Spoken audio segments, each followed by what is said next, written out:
Citizen Talks is a podcast series brought to you by TRT World Citizen, featuring discussions with humanitarians and activists, artists, and changemakers, exploring the global humanitarian issues that shape our society and the world at large. Hello everyone and welcome back to another episode of Citizen Talks with TRT World Citizen. This is your host, Minkailu, and we are joined today by Okan Dursun. He is the co-founder and CEO of Carbon Gate, and also one of the 17 young leaders for the Sustainable Development Goals. Okan, thank you so much for joining us today. We appreciate you being here. Thank you. It's a pleasure for me to be here. Thanks for having me here. Thank you. Wonderful. So let's just get right into it, yeah? Mm-hmm. In 2022, out of thousands of applicants, you were selected as one of the 17 young leaders for the Sustainable Development Goals. This is a big thing from what I understand. So tell us a bit about the Young Leaders Program and the Sustainable Development Goals specifically. What exactly are they, and what are they intended to achieve? Yeah. Perfect. In 2015, United Nations defines that 17 goals for a betterment of our future. That 17 goals covers everything. The gender equality, climate action, the quality education, sustainable cities. So these are the goals for our future, the generations to come. Otherwise, we don't have planet B. So we need to take action. We need to have a better future for all. And after these 17 goals defined in 2015, 2016 to today, every 2 years, United Nations told that we need to select 17 young leaders for purpose of that 17 goals.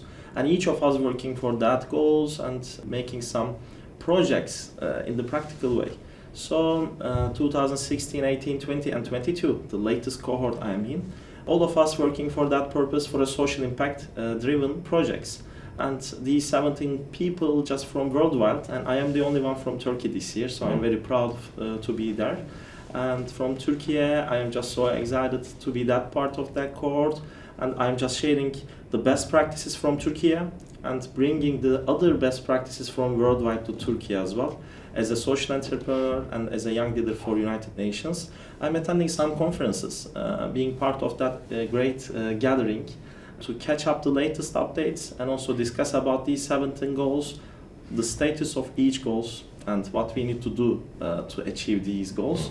The main purpose of that cohort is that more than 6,000 applicants apply every 2 years and only 17 of them selected. So as you said, it's a really good achievement. Yeah. I'm really proud of to be that and so excited to move forward and bringing the achievements done in the upcoming years. Congratulations. Just for our audience members who may not be aware at all of the Sustainable Development Goals, can you give us like specific examples of one or two of them? You know, what are they? Specifically, what are they trying to achieve? Of course, maybe I can give two examples. One is climate change. We will talk more about that with our institution Carbon Gate as well.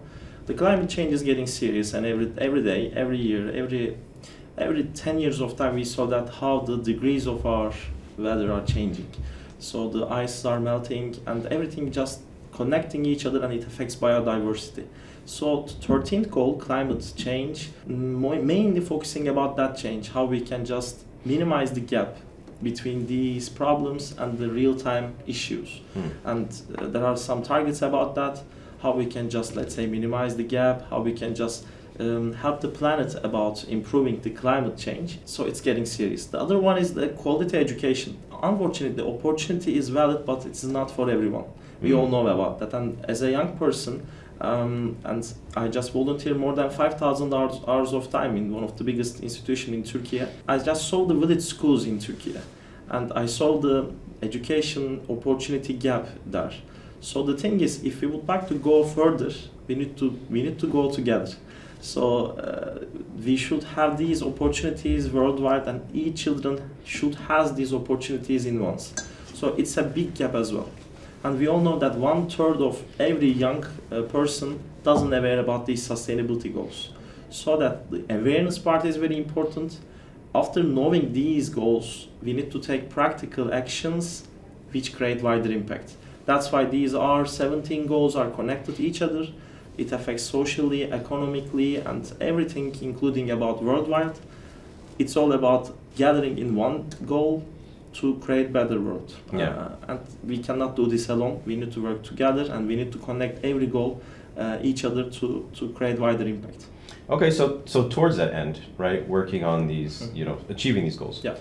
You are a young person working directly on these issues. What would you say is your perspective on how likely it is that we're going to achieve them? Because I'm assuming they're somewhat lofty, they're probably very high aims. Yeah. The first question, yes, how likely or realistic is it that we can achieve these goals? And then, what do you think is most necessary at the global level to meet these targets? 3 weeks ago, I was at United Nations headquarters in New York.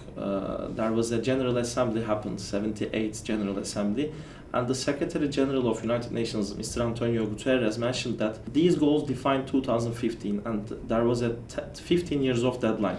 2030 is the deadline, and we are in the mid-level of that journey. While we are entering the second half of that journey, we all learn about that meeting that we are at the 15% of our target, 15% of our target. So there are 85% rest, and there are 7 years more. 7 years? 7 years, yeah, until 2030. So we are in the mid-level, but there are 7 years more, but we need to be very fast, we need to be very proactive. So as a personal perspective, as a young person, firstly, we should understand what these goals are. All the listeners can just search about sustainable development goals. What are their logic? What is the intensive from there behind the goals for each specific? They need to understand first as a first step, as an awareness. Secondly, individually, everybody can do some action, right? Instead of going our own private car, we can use public transportation, for example. Instead of using some unrenewable cartons or plastics, we can use reusable, recyclable plastics. It all affects everything. So as a young person, when I look at the page and picture, we are in a really good position right now. But I'm so optimistic and hopeful because the people I met, the institutions, the organizations I met and be part of them, they are working for that purpose, and they are creating a wider impact, which is getting bigger and bigger day by day. Even we have 7 years more. It's a really short term, but it's a big time to do something. We have capacity and we can ability to do that. So for everyone, I can urge all of you to listen and just understand about these 17 goals and take some individual actions. While they are reading these goals, while they are watching some videos, they can understand what they can do. And everything starts education. And everything starts individual to society level. So I think these are the steps that I can suggest for all the people. So speaking about the individual, like specifically, right? We live at a time, I feel like, where there's a lot of sort of despondency, where people are very kind of like depressed about the nature of the things going on around them, and they're sort of finding it hard to find the will, I think, to achieve a lot of things. I hear this quite often from people. It's sort of like a malaise, that's very, very broad and far-reaching amongst the younger populations these days. And you're obviously here, you're doing these projects, and you're involved with a lot of other younger people who are really, really, they have a lot of, fire, they have a lot of energy towards solving these issues and making a change, making an impact. So what would be your advice, I guess, to younger people who might be feeling that way? Like what kind of fuels you in terms of, your energy and your desire to push for these things, to push for change and to make a difference in this regard? We cannot do everything alone. This is the first thing we need to understand. The 17 goal of Sustainable Development Goals, also partnership for goals. So what I can suggest all the young people, just please be part of the volunteer organizations, because without taking something, giving something good, you cannot measure anything about like that. There is nothing else can give that feeling to you as well. Creating a good impact with your energy, time and know-how. Being a role model in the children while studying in the village school. They don't have any role model there. They don't have any opportunity there.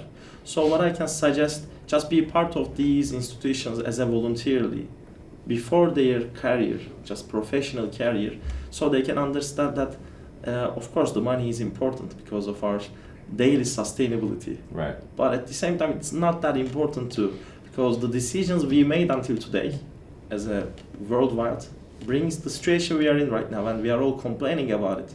So we need to change something. We need to change our perspective. We need to put our heart into our brain. We need to combine these heart and brain issues, I think, in front, so that the first thing, understanding that hearty part, the emotional part of our world, just be volunteer, any institution, to see that disadvantaged situation in the world and how they can contribute with their own energy, know-how and assets. I'm not meaning about money or just materialist things, just emotionally and personally. So it changed everything about their mindset, I think. Secondly, they can dream about what they would like to do, because it's a big question. They can be part of the big institutions. It's a really good thing. They can also be an entrepreneur like me. To change something they don't want to see in the world, because I really like the quote, be the change you want to see in the world. That's a really good question. So in order to be that change, they should be in the field. They should be part of the projects in the field as a practically. So after being volunteer, I'm not meaning about theory. They need to be practically in the field and just do something for themselves, for our world, for the generations to come. These two can, as a suggestion for them, but as a third thing, I can say that please find their, not a co-founders, but maybe dream partners.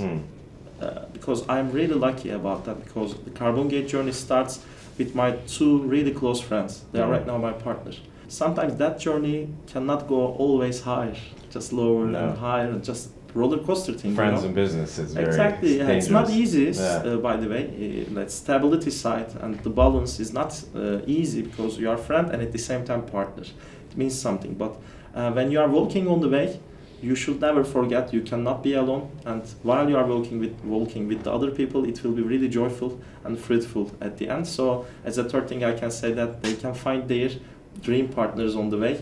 That makes easier in the second and the first step to walk on that journey, to understand what they would like to be in that change and what they need to do as voluntarily, as professionally, as personally in a daily life. Okay, so let's get more specifically into your work, the things that you've done, and let's try starting at the beginning. You've been involved in a number of initiatives throughout your life, social entrepreneurship, etc. Let's start with the Young Guru Academy. Yeah. What exactly was that, and what kind of work were you doing with them? Young Guru Academy is one of the great non-governmental organizations in Turkey.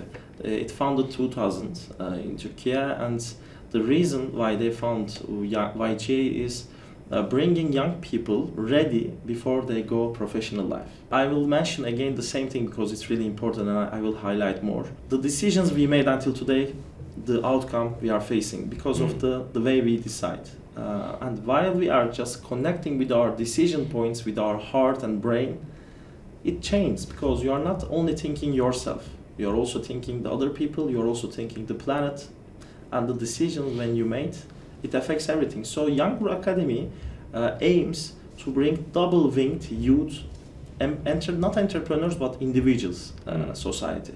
And every year 50,000 applicants apply that program, and only 50 of them selected, and I was selected 8 years ago. And also my co-founders as well at Carbon Gate, we were met at YGA too. And we were volunteer more than 5,000 hours of time in the village schools in Turkey and the most rural areas of Turkey. And the thing is, when you see socially and economically, the visually impaired people, orphans, refugees, they don't have same opportunities like us. Right. And when you see that gap, you can feel two things. I can do something about that, or someone can do and I can support. Both is fine. But without doing anything, without thinking about it, is the danger zone. So as a volunteer of YGA, we just developed different projects to improve their social and economic lives. One of them is just VWalk. You may familiarly know about that smart game for visually impaired. I was also volunteer at that program. The other one is Twin Science, the ad tech company. Right now, it's a social enterprise, and worldwide it's reaching more than 3 million children. Not only the village schools, also the private schools, because it's all same. When I mention about opportunity, we should take care about both sides. So as YGA volunteers, we all worked about these projects, but not only be part of personally, we also just decide, deliver, and let's say discuss everything together to develop these social impact-driven projects to create better future for all, but specifically, let's say, highlighting and focusing on disadvantaged societies of our world, like I mentioned, visually impaired orphans and refugees. So I'm just very lucky and very proud to be that organization, and still I'm just trying to support with my energy and time But every year the new cohort is coming and the projects are getting bigger and bigger. As volunteers and alumni of IGA, we are all supporting that vision. Wonderful. So let's really quickly, before we get into Carbon Gate, let's talk generally about this idea of the social impact projects, social entrepreneurship. How I think it's important for everyone to understand that there's the difference between traditional entrepreneurship, which is primarily economic, commercially business focused, and social entrepreneurship, which has obviously a different kind of objective in terms of obviously making money is still an objective, but there's other layers to it. So those of members of our audience who may not be super familiar with this, can we dive a little deeper into what sets social entrepreneurship apart from like a traditional business or something of that nature? Traditional entrepreneurship mainly focusing for profit, and the social entrepreneurship focusing for not only profit but also purpose as well. That's the main difference. And other side of these, we can discuss many things, because without a profit, without a monetization, you cannot sustain your business. And if you are just dependent on the, let's say, donations or other fundings, you cannot go further. This is the reality. If you would like to focus on the social entrepreneurship, you should put in front of the purpose of your idea, purpose of your company in front. But rest, of course, the profit and the business growth, scalability, everything comes later. That's why social entrepreneurship is something including the purpose and goal for a social impact, including with the monetization and the business model. Because without a great business model, you cannot sustain even your social impact. You always be dependent other supporters. I'm not mentioning about fundraising or donation. You always supported by any people. It can be an investor, it can be a donor, but you should understand that it should be sustainable. You should put a business model on that idea, but it means that you should put a purpose on that. Which purpose? For better future. It can be climate, it can be education, it can be gender equality. We can just talk about that. And the guidance is the 17th goal actually of United Nations. So it's really easy to define which social impact you should proceed. But when you discuss about social entrepreneurship and social entrepreneur, it's another persona as well. When I meet all entrepreneurs, I just understand who is the social entrepreneur, because the question they are asking, the points they are emphasizing are all purpose driven. So I think I can mention about profit and purpose should connect in social entrepreneurship. This is what makes difference and what makes a wider impact on that angle. So let's get specifically into Carbon Gate, which, as I mentioned, you were the co-founder, you're the current CEO. What is Carbon Gate? Yeah. How did this idea come about? You mentioned that you worked on it with your friends. Yes. How did you guys sort of meet up and decide this is what we want to do? Just tell us about the journey of that whole enterprise. Yeah, of course. Carbon Gate just founded 4 months ago, actually. But the dream of founding Carbon Gate just started 8 years ago. Because İlayda, my co-founder, and Samet, 3 of us has a dream about founding an enterprise focusing on social impact. But the decision period and understanding what we would like to do takes some time. And before the Carbon Gate, the company we worked, Twin Science, and before that the Young Guru Academy, and Samet İlayda also has corporate experiences, makes us ready to open that idea as a brand, Carbon Gate. So right now, 8 years of friendship brings us a partner in our institution, so we are very happy. What Carbon Gate does, we are helping big companies to measure, track, and reduce their carbon footprint. Right now there are big regulations about that. Why they are putting, the governments or the big institutions are putting the regulation is the climate change is getting serious. The reason why we started is we need to take action about that, but that action should include innovative solutions and technology while using the environmental aspect as well. I am industrial engineer and my founders as well engineer, but we are not environmental engineer as well. We have environmental engineers in our team, but the purpose we put our company is we should help companies their decarbonization journey, because measurement is the first step. It's really good. We need to understand where we are sitting right now. But the thing is, where we would like to go is far away we are in right now. So we need to understand what we should do to decrease these carbon footprint. We are helping companies about their decarbonization strategies, but we are doing it industry specific. What I mean by that, For the manufacturers, it's different. For the hotel industry, it's completely different because of their metrics. Their dynamics are different. So we need to take care about that carbon issue, sector specific, by understanding their supply chain, by understanding their business model, and talking with them interactively and discussing about decarbonization journey while we are structuring and providing them as an end-to-end solution. But we understand that nobody knows about these things because it's a really new thing and it's getting bigger and bigger. Yeah. So that step by step, what we are doing, we are providing training and education for the company's employees to improve awareness. It's also important that effect starts from individual level to the society, so everybody should understand the cause of these climate change. Secondly, we are helping companies to measure, track, and reduce their carbon footprint. We have a platform, and that platform allows them to see all the data in dashboard, and at the end, after they just allow some data in there, we are giving reporting for them to show their mapping about carbon footprint. It includes also reduction strategies as well. And also we are offering some carbon offsetting projects as well, which is very important. Renewable projects, they can be part of it, so it will change their transition and create transformation in their culture in the company as well. They will think more about sustainability, more about green transition, so it will change their mindset. So end to end, from level 0 to end, we are helping companies as a solution provider, as a carbon gate, making it industry specific with our engineering and technology team. So what are the main industries that you're working with right now? Mm-hmm. Oh, it's a really tough question because right now the European Union shares that the carbon border adjustment mechanism. So 5 industries are having obligation about doing that if they are making an import to the European Union. The iron, steel, aluminium, electric, hydrogen, these industries are, it's must-have thing for them. Yeah. It's not a more than welcome thing right now. So these 5 industries are the one we are working most, especially from Turkey to European Union. If they are importing their products, if they are manufacturing here and importing, they need to report their carbon footprint rates, and it will be getting more serious and strict in the upcoming years.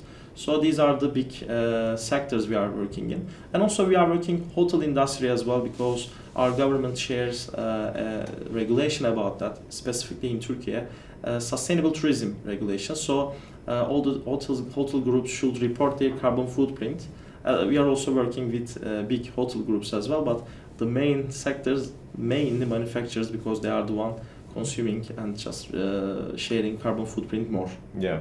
So with an industry, for example, like the hotel industry, yeah. How do you track their carbon footprint? Yeah. You know, like, because there's a lot of moving parts at a hotel. Mm-hmm. There's a lot of different things. You've got water, you've got, you know, laundry machines in the basement probably, and all these different kinds of elements to it. So how do you exactly measure that when you go and you're saying, okay, we're going to work with this hotel, we're going to measure your carbon footprint, we're going to track it over time?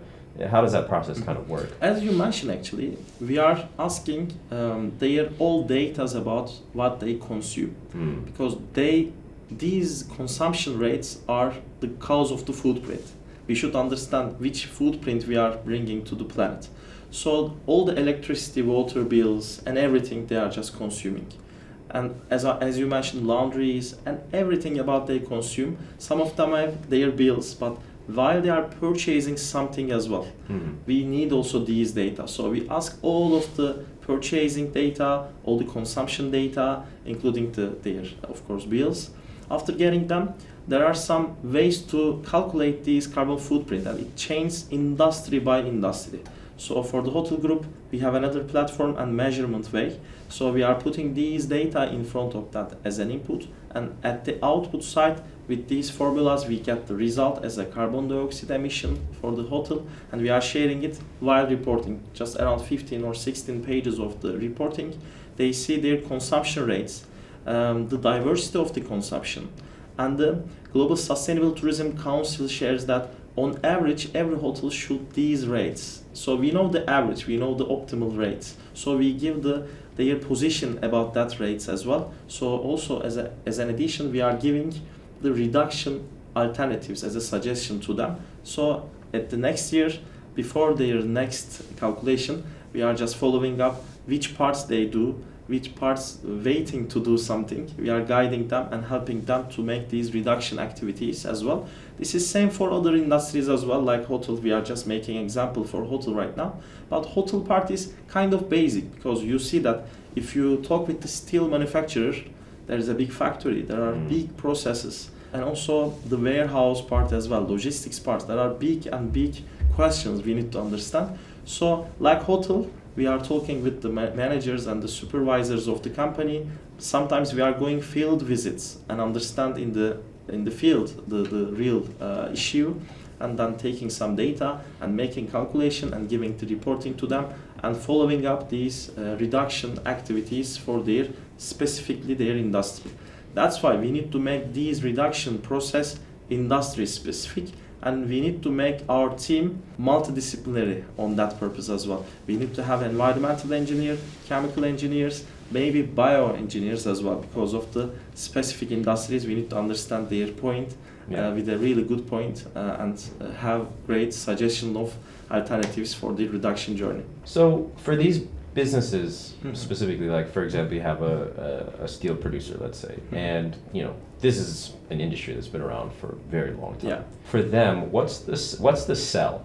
What's the benefit? Because they're concerned about business, right? They're concerned about money. Right. So what's the sell for them to sort of adjust their processes? Is it simply that they're going to be hit with new regulations and they need to comply, so they need to figure that out now and change their processes? Or are there other sorts of benefits, peripheral benefits that they can get from going through this sort of decarbonization process? Firstly, we need to do that actions for green world. We need to understand that. But the thing is, when we talk about business, when we talk about traditional, more than 50 years, 60 years of time, they are running their business, and one day some regulations came and they need to change something. Yeah. They don't want to do that. Right. Either I didn't prefer or I don't prefer to do that, because you need to change all of the process maybe. But the thing is, if they don't do that, they will pay higher taxes. That's why it's a maybe not a positive incentive, but we are thinking as a, let's say, in a positive perspective, it's an incentive for the companies. If they are not doing this, they will pay higher taxes, and that will coming serious every year. That's why, as a, let's say, why they need to do that. Of course, I wish to say that for our better future. Yeah. We need to put another sentences right behind of that. There is a regulation, and if they don't do that, they will pay higher taxes. Yeah. But some companies are really aware about that and would like to do this, maybe for a marketing purpose, saying that we are sustainable brand. Right. It doesn't make sense, or it doesn't. Let's say, it doesn't change anything. I'm just thinking that, wow, that's really good. Either they are doing it for a marketing purpose or regulation, or it doesn't change. Yeah. For me, if any company can do something about that, it's amazing. And some companies are doing it more than 10 years of time. I just met with them and really impressed and just share my great feeling. But in the next 2 or 3 years of time, we all see that most of the companies make these great green transition into their business model, into their supply chain, into their everything in the facilities. So we need to do this because we don't have any planet B. We need to learn about, we need to leave this planet A, which is only one, and we need to help our climate and environment to create better next 10 or 20 years for generations to come. Otherwise, we will have big problems about the environmental side. I mean, I think regulation is a perfectly viable incentive. I remember, from learning in history class as a kid in the United States, the meat industry, for example, in the U.S. was absolutely horrific until a guy wrote a book about it, Upton Sinclair, a book called The Jungle, and it kind of raised people's awareness about the practices that were happening there, and the government came in and started implementing a lot of regulations, and that dramatically changed the industry. So, and that was a net public benefit. So, let's talk a bit more about those regulations specifically. So you mentioned, and we know, like, carbon regulations are a topic of discussions amongst governments for a while now, and we know that regulations have come and new ones are coming. So what regulations are they really starting to clamp down on right now? And you mentioned some industries. If you could, tell us a little bit more about that. And what do you see in terms of the development of these carbon regulations over the next 5 years or so? Yeah. The thing is, these 5 sectors that I mentioned, steel, aluminium, iron, the fertilizer, electricity and hydrogen manufacturers, these sectors are the one right now have the obligation. Most of the companies should know that these 5 will increase. Maybe 3 or 4 years later, we will talk 10 sectors, maybe 15 sectors. So these 5 selected because of their journey, because they are the ones, let's say, having higher carbon footprints. So in the next 2 or 3 years of time, we will see some improvements about these regulation rates, because these companies should do something, but they don't know how to do that. The companies like Carbon Gate, like us, we are guiding them in the right path they should be in as a sustainability side. And we will keep doing that in the next 10 years, maybe more than 10 years. But in the upcoming years, we will see that there will be different sectors including that journey as well. This is the first thing that I can say. As a second thing is, we will see that transition from location, facility level to the product level. That will be the challenging transition, I think, because right now all the companies are mostly calculating and reporting their factories' carbon footprint. And some of them are doing one of their products' carbon footprint. But a production journey of any product is very complex and it's not easy to measure. So that journey will convert from location-based to product-based. So which will be very challenging, because all the materials we have, all the products we produce, at the end we are using, right? And some of them are just only 1 time, 2 time, 5 time we are using and throw it away. And these materials and their raw materials should be very important, and the regulations most probably, this is what I feel, will come for that angle too. But the point we are start is very good to at least understand why these regulations are serious and why the companies should take action. But in 5 or 10 years of time, I think that regulations will come specifically for raw materials and the product, and which will be very, very challenging to manage, because you see that more than 50, 100 years of time they are using same materials. How they can change it. And how they can find the right formula about less carbon footprint alternatives. That's the big question. We will see together how we can answer it. Do you think we'll get to a point where they will sort of find a way to implement almost like a tracking system for every single item, like from the raw material out of the ground to the transportation it took to the factory to this? You think this will happen? This is a thing that should be instant, not a quarterly based, not a yearly based. And that data, check it on your phone or something like that. Maybe that will be a dashboard, that will be a, let's say, screen and mobile app, I don't know, but the country by country, sector by sector, it will be going that level. We should be part of that change. We should be the lead institution on that change, and everybody should know about that. There is no need to be genius about seeing that picture, because when we talk about specifically about the cause of the carbon footprint, the questions and answers are all coming about the materials, so that we will keep doing what we are doing right now and be ready for that change. And if you would like to be changed, we want to see in the world, right? This is the question we asked in the beginning. So as a social entrepreneurs, we all talk about it, we all discuss about what we can be part of it, what we can do to be a leader of that change. We will keep doing what we are doing about that. Cool. I wanted to ask you one sort of maybe almost like slightly philosophical question related to the carbon issue and specifically environmental change, etc. What's your perspective on the nature of fairness in the recent emergence of regulations around carbon, right? Because for the most part, you have developed nations which had a long history of pollution, using carbon to basically fuel their growth, fuel their development over time. And now, rightfully so, they're saying, okay, we need to lower the rate of carbon usage and carbon that we're putting into the atmosphere.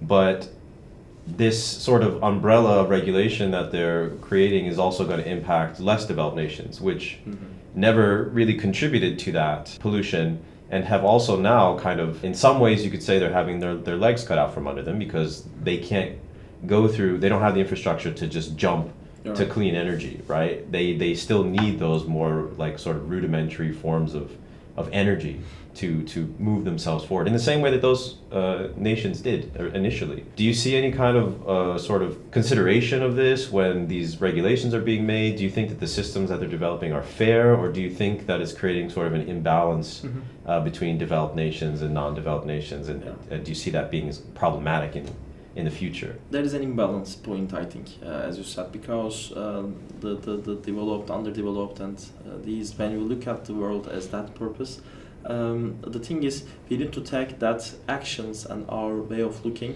universally, because the planet is ours and there is no, let's say, country-based, let's say, details about that.